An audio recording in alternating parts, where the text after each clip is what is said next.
வாய் எந்துக்கு எதுக்கு எந்திரு AK Q.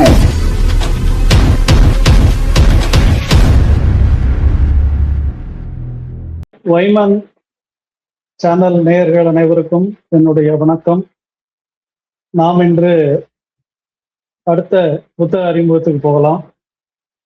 ஆனா எனக்கு ஒரு சின்ன ஆசை என்ன அப்படின்னு சொன்னா, ஒவ்வொரு தடவை புத்தக அறிமுகம் செய்யும் போதும் புத்தகங்களை பற்றி ஏதாவது ஒரு விஷயத்தை சொல்லிட்டு அதற்கு பிறகு புத்தக அறிமுகத்துக்கு போகலாம்ங்கிறது என்னுடைய சின்ன ஆசை.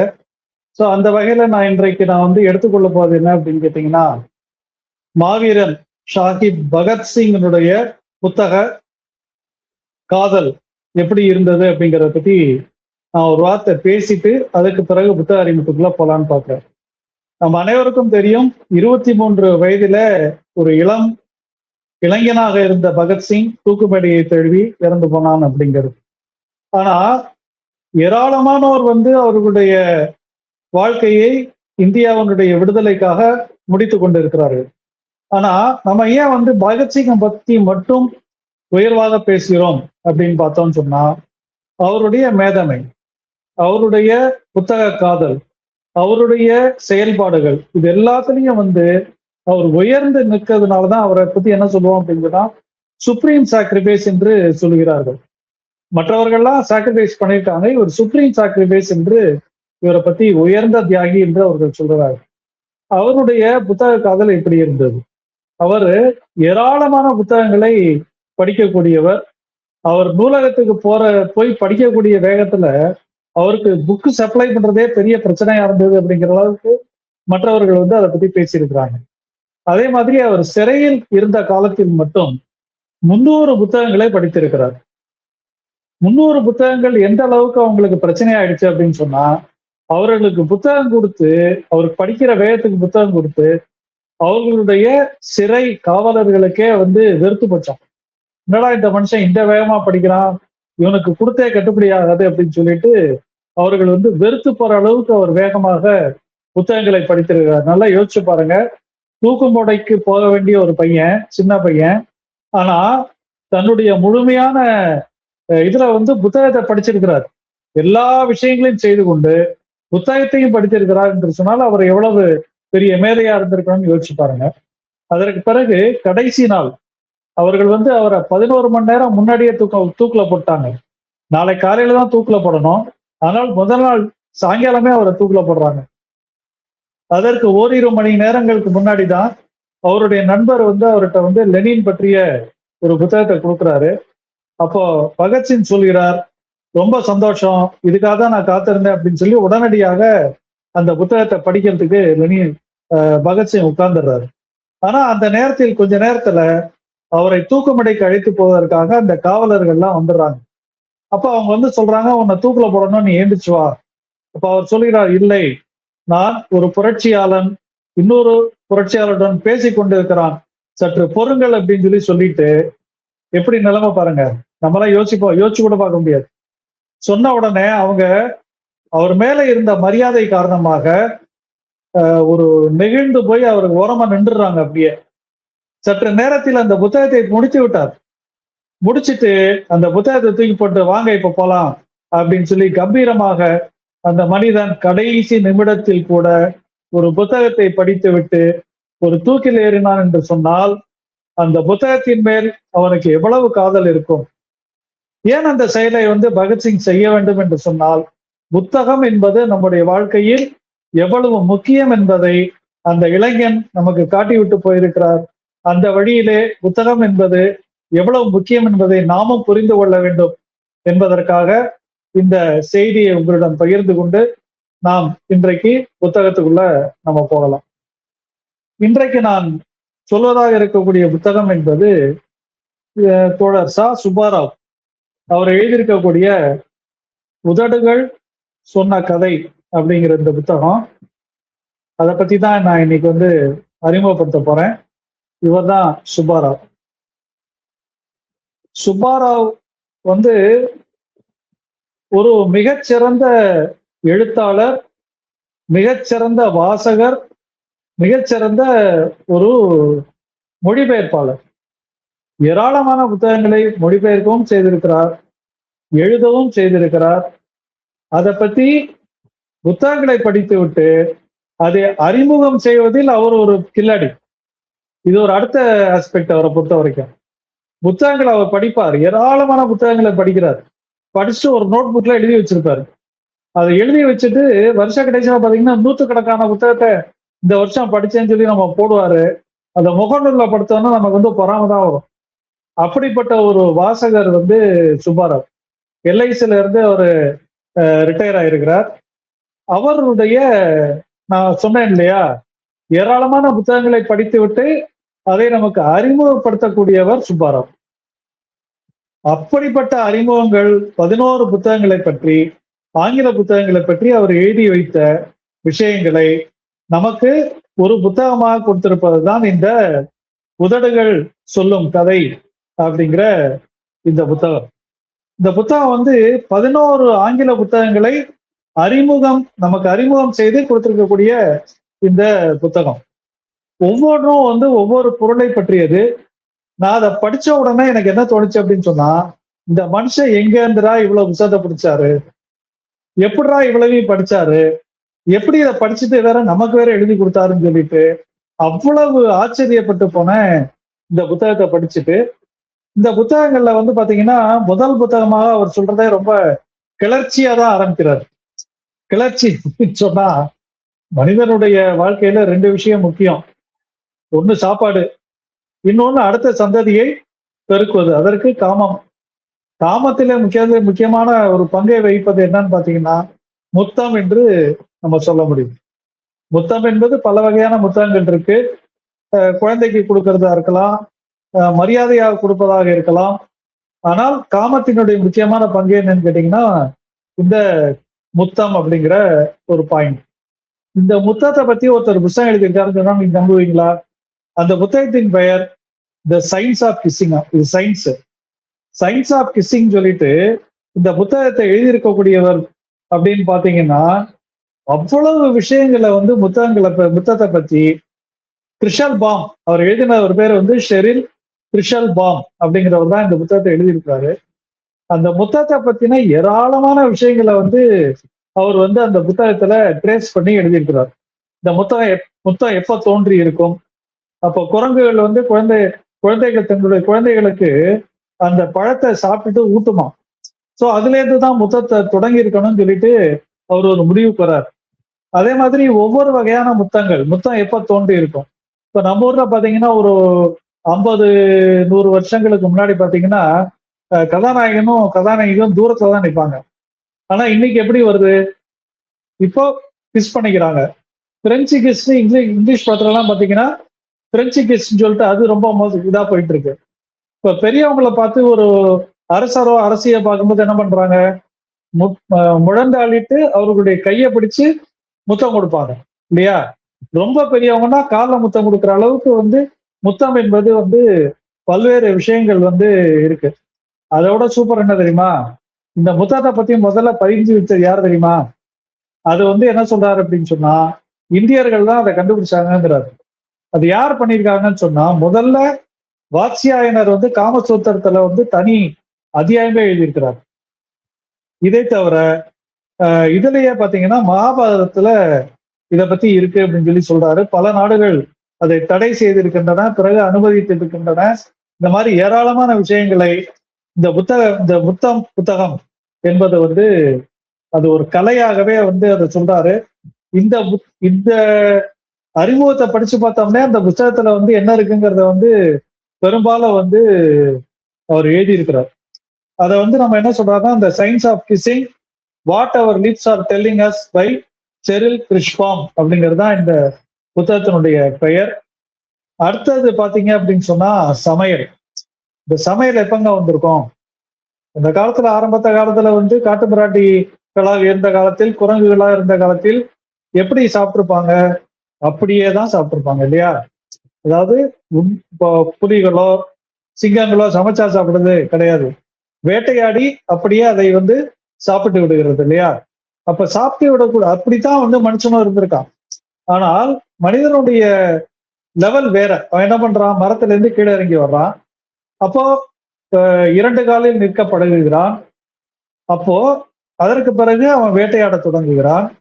அந்த வேட்டையாடி சாப்பிடுறான். அப்ப என்ன ஆகுது? ஒரு ஸ்டேஜ்ல வந்து நெருப்பை வந்து தெரிந்து கொள்கிறான். நெருப்பை தெரிந்து கொள்ளும்போது நெருப்பு என்ன பண்ணுது? அவனுக்கு வந்து குளிர்ல இருந்து பாதுகாக்குது. இருட்ட வந்து அவனுக்கு வெளிச்சத்தை கொடுக்குது. அவனை மிருகங்கள்ல இருந்து பாதுகாக்குது. இந்த மாதிரி பல்வேறு விடயங்களோடு சேர்ந்து அதுல போடக்கூடிய ஒன்று வந்து நன்றாக வெந்து போய் சாப்பிடுறதுக்கு எளிமையாக மாறுவதை மனிதன் கண்டுபிடிக்கிறான். அப்போ அங்குதான் என்ன வருது? சமையல் என்பது வருகிறது. அப்ப என்ன ஆகுது? அதுக்கு முன்னாடி வரைக்கும் அவனுடைய பெரும்பாலான எனர்ஜி எதுக்கு போகுது அப்படின்னு கேட்டா, சாப்பிட்டதை வந்து ஜீரணம் பண்றதுக்கே அவனுக்கு போயிடுது. ஆனால் இப்போது அந்த எனர்ஜி பூரா மிச்சம். ஏன்னு கேட்டீங்கன்னா, அது வேக வச்சு சாப்பிடுறதுனால என்ன ஆயிடுது? அவனுக்கு எனர்ஜி அதிகமா கிடைக்குது. இப்ப அந்த எனர்ஜி எங்க போகுது அப்படின்னு பாத்தீங்கன்னா, கொஞ்சம் கொஞ்சமாக அவனுடைய மூளை என்பது பெரிதாகிறது. மூளை பெரிதாகும் போது சிந்திக்கக்கூடிய திறன் அதிகமாகிறது. மனிதன் படிப்படியாக பரிணாம வளர்ச்சியை பெறுகிறான். அப்போ உணவை சமைத்து சாப்பிடுவது என்பது அவனுடைய பற்களை சின்னதாக்கிட்டு அவனுடைய மூளையை பெரிதாக்கி அவன் வந்து கொஞ்சம் கொஞ்சமா சமையல் கலையில முன்னேறுவதற்கு இந்த விஷயம் வந்து ரொம்ப உபயோகமா இருந்திருக்கு. அதாவது ஃபயர் என்பது உபயோகப்பட்டிருக்கு. அப்ப இந்த புத்தகம் யார் எழுதியிருக்காங்க? Catching fire, how cooking made us human by Richard Wrangham அப்படிங்கிறவர் தான் அந்த புத்தகத்தை எழுதியிருக்கிறார். சோ இந்த புத்தகத்தையும் அடுத்ததாக நமக்கு அறிமுகம் செய்திருக்கிறார் சுப்பாராவ். இப்போ 3வது விஷயம், குளிக்கிறது. இப்போ நம்ம ஊர்ல வெப்ப பிரதேசம் இல்லையா? நம்ம ஊர்ல வந்து ஒரு நாளைக்கு 2 தடவை 3 தடவை குளிக்க வேண்டிய நோக்கம் தான் வந்து நமக்கு இருக்கு. அவ்வளவு வேர்வை, அவ்வளவு இது. இதே ஃபாரின்ல எப்படி இருக்கும்? அதாவது ஏராளமான வெளிநாடுகள் வந்து மிகவும் குளிரானவை இல்லையா? வாரத்துக்கு ஒரு தடவை கூட குளிக்கக்கூடிய வாய்ப்புகள் இருக்கு. அந்த மாதிரி பல நாடுகள், ஐரோப்பிய நாடுகள் அப்படித்தான் இருந்துச்சுங்கிறாங்க. ஆனா இன்னொரு பக்கம் பாத்தீங்கன்னா, ரோம் மாதிரி இருக்கக்கூடிய இடங்கள்ல வந்து பொது குளியலறை என்று ஒன்று இருந்திருக்கிறது.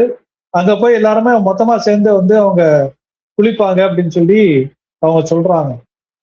பல நாடுகள்ல பாத்தீங்கன்னா குடிக்காமலே இருந்திருக்கிறாங்க. அதை வந்து ஒரு பழக்கமாகவும் ஆக்கி வைத்திருக்கிறான். ஒரு இதை வந்து ஒரு விஷயத்த அவர் சொல்றாரு. நெப்போலியன் வந்து என்ன சொல்றாராம், அவருடைய மனைவியை பார்க்க போகும்போது அவர் சொல்றாராம், நான் வந்துருவேன் ஊருக்கு, நாளைக்கு ஒரு நைட்டு நான் பார்க்க வரேன், தயவுசெய்து குளிச்சிடாத அப்படிங்கிறார். அந்த அளவுக்கு வந்து மோசமான நிலைமையில இருந்திருக்கு இந்த குளியல் என்பது. அதுக்கு என்ன பண்ணுவாங்க அப்படின்னு சொன்னா, இதுக்கு அடுத்தாப்புல என்ன பண்ணியிருக்கிறாங்க, குளிச்சா நல்லதுங்கிறத கண்டுபிடிச்சிருக்கிறாங்க. அதுக்கு பிறகு என்ன பண்றாங்க, வாசனை திரவியங்களை ஊத்திக்கிட்டு குளிக்கிறது. ஈவன் நம்ம வந்து அவங்க ஒரு இவங்களை சொல்லுவாங்க, ஒரு அழகி, பேரழகி, அவங்க வந்து கழுதை பாலில் குளிச்சதா கூட அவங்க பேர் டக்குன்னு வரமாட்டேங்குது, கழுதை பாலில் குடித்ததா கூட சொல்லுவாங்க.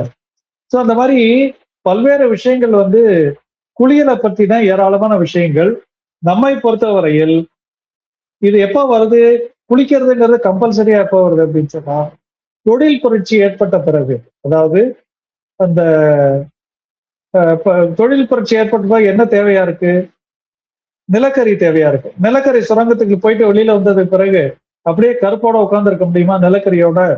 அப்போ குளிப்பது என்பது கம்பல்சரியாக அப்போதான் வந்து மாறுது. இப்ப இன்றைக்கு என்ன தேவையா இருக்கிறது?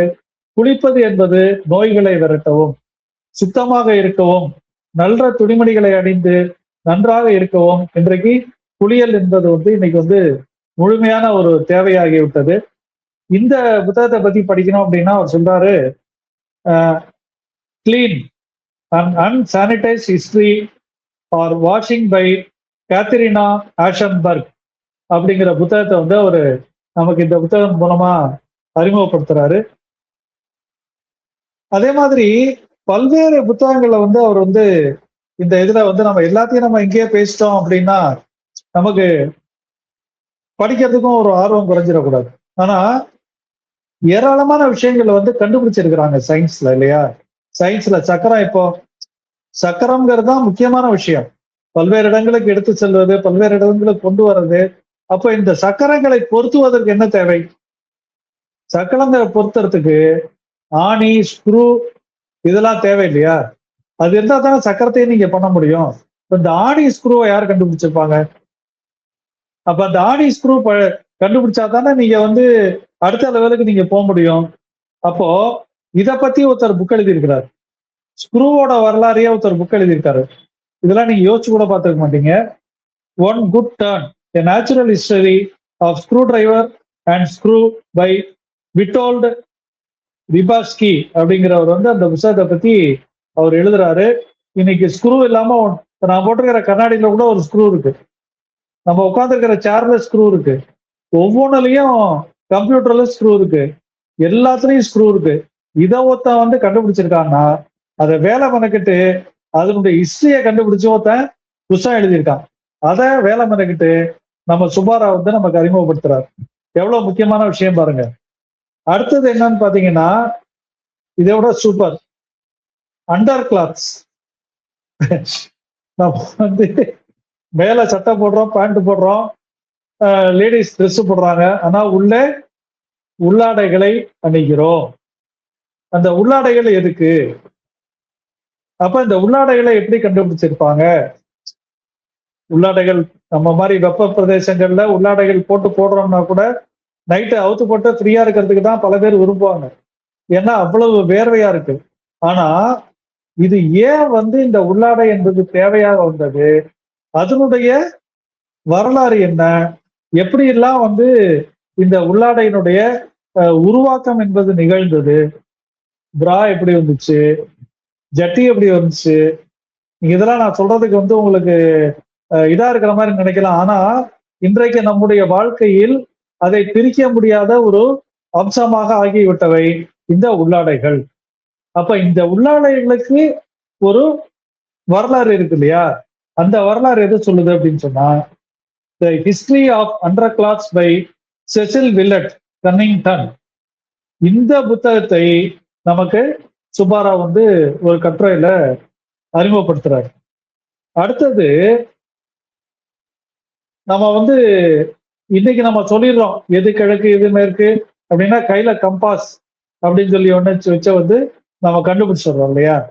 இந்த கம்பாஸ் கண்டுபிடிக்காத காலத்தில் அவர்கள் எப்படி கண்டுபிடித்திருப்பார்கள் இல்லையா? இப்ப நீங்க வந்து நம்ம வேள்பாரியை படிச்சோம் அப்படின்னு சொன்னா அதுல ஒரு விஷயத்த சொல்லுவாரு நம்ம வெங்கடேசன். அதுல இந்த தேவாங்குங்கிற ஒரு ஒரு சின்ன குட்டியூண்டு இருக்கும். அதை எடுத்துட்டு போவாங்களா, அது குறிப்பிட்ட திசையை நோக்கி தான் உட்காரும். வெளியில எடுத்து விட்டா அதுல இருந்துதான் வந்து அந்த திசையை கண்டுபிடித்து கொண்டார்கள் என்று அந்த வேள்பாரியில வரும். இது ஒரு ஆஸ்பெக்ட் இல்லையா? அப்போ மிச்சப்படி என்ன பண்ணுவாங்க, மேல நட்சத்திரத்தை பார்த்து கண்டுபிடிப்பாங்க. இந்த நட்சத்திரம் இந்த திசையில இருக்கு, அப்ப இந்த திசையில போனோம். அந்த டயத்துல மூடிச்சுன்னா என்ன பண்ணுவீங்க, மேகம் முடிச்சுன்னா என்ன பண்ணுவீங்க? அப்ப இந்த கம்பாஸ் என்பது ஒரு முக்கியமான கண்டுபிடிப்பு இல்லையா? அப்போ ஒரு சின்ன டிகிரி வேறுபாடா இருந்தா கூட அது எங்க போயிடும், எங்கேயோ சம்மந்தம் இல்லாம எங்க போயிடும். அப்போ இத ஒருத்தர் வந்து கண்டுபிடிச்சிருக்காரு. இன்னொருத்தர் என்ன பண்றாரு, கடிகாரம். இப்ப இந்த கடிகாரம்ங்கிறது வந்து முக்கியமான அம்சம் இல்லையா? இந்த கடிகாரத்தை வச்சு கூட அவங்க வந்து டயத்தை கணிச்சிருக்காங்க. ஒரு ஊர்ல ஒரு டைம், இன்னொரு ஊர்ல இன்னொரு டைம். இப்ப இந்த கடிகாரம் என்பது நம்முடைய வாழ்க்கையிலே ஒரு முக்கியமான பங்கை வகிக்கிறது. இதை யாரு கண்டுபிடிச்சிருப்பாங்க இல்லையா? கம்பாஸ் ஒரு பாயிண்ட், பட் இந்த கடிகாரத்தையும் வைத்து அவர்கள் வேலை செய்திருக்கிறார்கள். இந்த கடிகாரத்தை யார் கண்டுபிடிச்சிருப்பாங்க, இந்த லாட்டிடியூட் லாங்கிடியூட்லாம் யாரு கண்டுபிடிச்சிருப்பாங்க அப்படிங்கிறத ஒருத்தர் புக் எழுதி இருக்கிறாரு. அதை கண்டுபிடிச்சவரை பத்தி எழுதின புக்கு தான் longitude, that's true story of lone genius who solved the greatest scientific problem of his time by Dava Sobel. அத 1722 ஹாரிசன் என்பவர் தான் வந்து முதலில் கடிகாரத்தை கண்டுபிடித்தார். அதனுடைய வரலாறு என்ன என்பதை இந்த புத்தகம் பதிவு செய்திருக்கிறது. நீங்க அடுத்தது வாங்க, ஃப்ரூட்ஸ். நம்முடைய தமிழ்ல வந்து நமக்கு 3 இத சொல்லுவாங்க. மா, பலா, வாழை, முக்கணிகள் இல்லையா? அதுல 3வது என்னது? வாழைப்பழம். இந்த வாழைப்பழம் எங்க வந்துச்சு? வாழைப்பழம் எப்படி தோன்றியது? ஆப்பிள் தான் முதல்ல தோணிச்சா? ஒரு வாழைப்பழம் எப்போது தோன்றியது? அது எங்க வந்து விளைஞ்சிருக்கு அதிகமாக? எப்படி வந்தது? நம்ம கிட்ட எப்படி வந்துச்சு? அப்போ இந்த பனானா என்று சொல்லக்கூடிய ஒரு முக்கியமான ஒரு விஷயத்த ஒருத்தர் புக் எழுதி அது எங்க இருந்தெல்லாம் கண்டுபிடிச்சாங்க இந்த வாழைப்பழத்தை, இது எப்படி வந்து இவ்வளவு பெருசா வந்துச்சு? அதாவது லத்தீன் அமெரிக்கா நாடுகள்ல யுனைடெட் ஃப்ரூட் என்று சொல்லக்கூடிய ஒரு அமெரிக்க கம்பெனி வந்து பெரிய ஆதிக்கம் செலுத்தியிருக்கு. இந்த பனானா விளைவிக்கக்கூடிய இந்த யுனைடெட் ஃப்ரூட் கம்பெனிக்கு எந்த பிரச்சனைனாலும் நேரடியாக அமெரிக்க ராணுவம் உள்ள இறங்கி அவர்களுக்கு ஆதரவா வேலை பார்க்கணுமா. அப்ப இந்த நாடுகளை என்ன சொல்றாங்கன்னு சொன்னா பனானா ரிப்பப்ளிக். நான் நிறைய புத்தகங்களை படிச்சிருக்கேன் இந்த பனானா ரிப்பப்ளிக்ஸ்ங்கிற வார்த்தையை. ஆனால் பனானா ரிப்பப்ளிக் என்றால் என்ன என்பதை முதல் முறையாக சுப்பாராவனுடைய புத்தகத்தை பார்த்துதான் நான் தெரிந்து கொண்டேன். இந்த பனானா பத்தின புத்தகத்தை நாம் தெரிந்து கொள்வதற்கு அவர் நமக்கு கொடுத்திருக்கக்கூடிய புத்தகம் banana the fate of the fruit that change the world by Dan Koeppel. இந்த பனானா பத்திய புத்தகம் வந்து அறிமுகப்படுத்தியிருக்கிறார் சுப்பாராவ். அடுத்தது சொற்கள். இந்த சொற்களை பத்தி ஒரு புக் வந்திருக்கு. ஏன்னா ஆங்கிலம் என்பது வந்து பாத்தீங்கன்னா அது இயற்கையான மொழி கிடையாது.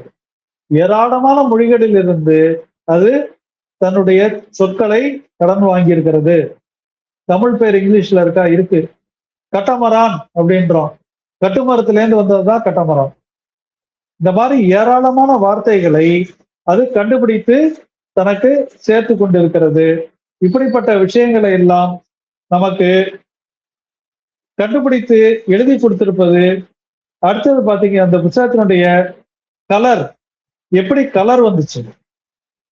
அந்த கலர், அதாவது நம்ம வந்து கலர் வந்து பார்த்துருக்கோம். பல கலர்கள்ல சட்டையை பார்க்குறோம். பல கலர்கள்ல வந்து எப்படி இந்த கெமிக்கல்ஸை கண்டுபிடிச்சிருப்பாங்க, எப்படி அந்த கலரை உருவாக்கி இருப்பாங்க என்று சொல்லக்கூடிய ஒரு புத்தகம் இருக்கு என்று சொன்னால் அது mauve, how one man invented a colour that change the world by Simon Garfield. இது கலர் உருவான கதையை பற்றி எழுதப்பட்ட ஒரு புத்தகம். இப்ப நம்ம வந்து மண்ணா போச்சு அப்படின்னு சொல்லி சொல்லுவோம். மண்ணு எல்லா மண்ணு தான் அப்படின்னு. அப்ப மண்ணு வந்து வேல்யூ இல்லாத விஷயமா? மண்ணு என்பது முக்கியமான விஷயம். நம்ம இப்ப கூட பாக்குறோம் ஏராளமான ரிவர்ஸ், ஆறுகளை தோண்டி மணலை கொள்ளையெடுத்து ஏராளமாக சொத்து சேர்த்து கொண்டிருக்கிறார்கள். இந்த மணல் எப்படி முக்கியமானது என்பதை நமக்கு அறிமுகப்படுத்தக்கூடிய புத்தகம் த world in a grain, a story of sand and how it transferred civilization. இன்றைக்கு மண் இல்லாமல் கட்டிடங்கள் இருக்க முடியுமா? மண் இல்லாம குடிசை கூட இருக்க முடியாது இல்லையா? குடிசை கூட மண்ணை குழைச்சுதான் வந்து குடிசை கூட கட்டுறாங்க. இப்போ மண் என்பது எவ்வளவு முக்கியம் என்பதை இந்த புத்தகம் நமக்கு விளக்கி இருக்கிறது. அடுத்தது நட்ஸ் அண்ட் போல்ட். ஏற்கனவே நம்ம வந்து ஆணி ஸ்க்ரூ பத்தி எல்லாம் பேசணும்.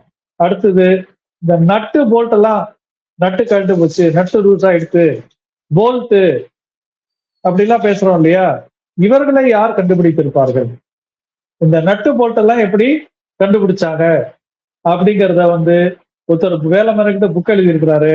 அதுக்கு பேர் வந்து nuts and bolts, 7 small inventions that change the world in a big way. Roma Agrawal அப்படிங்கிறவர் வந்து எழுதுனதுதான் வந்து இந்த நட்டு போல்ட்டு அப்படிங்கிறது முக்கியமான விஷயம். இன்றைக்கு நமக்கு வந்து இன்னைக்கு நட்டு போல்ட் எல்லாம் இல்லாம நம்ம ஏதாவது வேலை பார்க்க முடியுமா? ஸ்பிரிங் இல்லாம வேலை பார்க்க முடியுமா? அப்போ உலகை மாற்றி அமைத்ததில் நட்டு போல்ட்டுக்கும் ஸ்பிரிங்குக்கும் ஸ்க்ரூவுக்கும் ஒவ்வொன்றுக்கும் முக்கியமான பங்கு இருக்கிறது.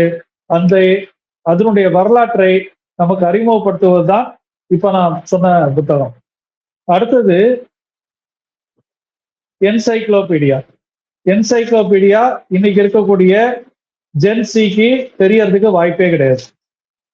எங்களுடைய ஜெனரேஷன்ல என்சைக்ளோபீடியா என்பது உண்டு.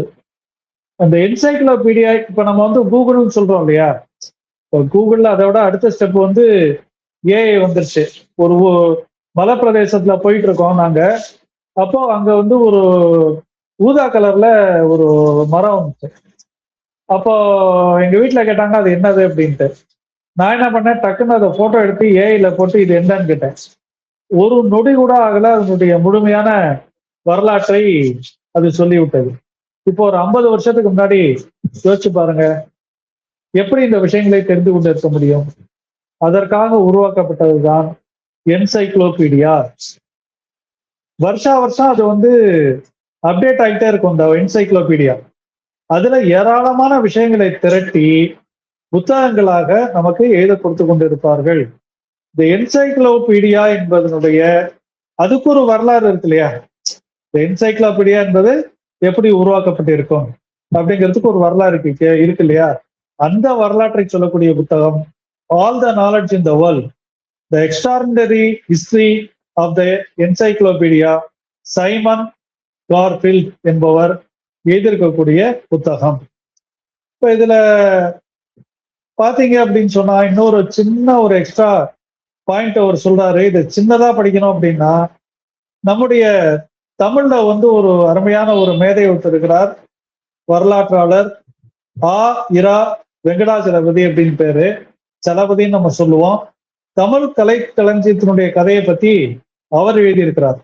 ஸோ இந்த புத்தகங்களையும் நாம் ஆர்வம் இருந்தவர்கள் புத்தகங்களை வாசிக்கலாம். அப்ப நம்ம என்ன தெரிஞ்சுக்கிட்டோம் இன்னைக்கு, ஒரு புத்தகத்தை அல்ல 11 புத்தகங்களை நாம் இன்று அறிமுகம் செய்து கொண்டிருக்கிறோம். இந்த புத்தகங்களை விருப்பம் இருப்பவர்கள் வாங்கி படிக்க வேண்டும். நமக்கு ஏராளமான விஷயங்களை அவை கொடுக்கும். நாம் படிக்க வேண்டும், அந்த படிக்கும் ஆர்வத்தை பகிர்ந்து கொள்ள வேண்டும். இன்றைய வாய்ப்புக்கு என்னுடைய நன்றி கூறி அமைகிறேன். நன்றி, வணக்கம்.